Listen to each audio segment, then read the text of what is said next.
To me, this is a classic SAT question. It's really easy, but a lot of people think it's hard just because of the way it sounds. Function notation feels like a harder version of math, and it seems like this is something you wouldn't necessarily see in school, but it's so obvious if we just remember that most of the SAT is going to be plug points into equations, and our job is to find points and equations. Well, the equation is pretty obvious. Yes, they're saying A is a constant. Don't let that bother you. We're going to have constants all over the SAT, so you got to get used to that.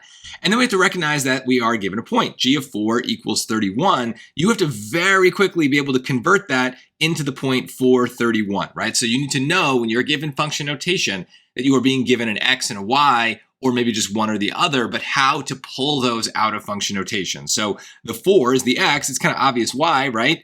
G of X, right? That's in that spot. And then the 31 is the result. That's kind of what a function is giving us as Y values. So if you didn't know what to do, I would still want you to follow our strategy and plug points into equations and just like see what happens. So if we do that, we would put in 31 for G of X, 5 times 4 for X, plus A. So 5 times 4 is 20. And we should just subtract the 20, and we get 11 is equal to A. And what did they want? Well, they wanted A. Sometimes they'll make us do something else. Sometimes they'll give us another point, and then we need to find the full equation in order to get the second half of the second point. But this is pretty straightforward. We're going to find A. So hopefully that was obvious from the start, but it's just a reminder too that like they're going to do weird things to functions and to equations in general. But if we still think about points and equations, we should be fine. Just kind of always try to be plugging points into equations.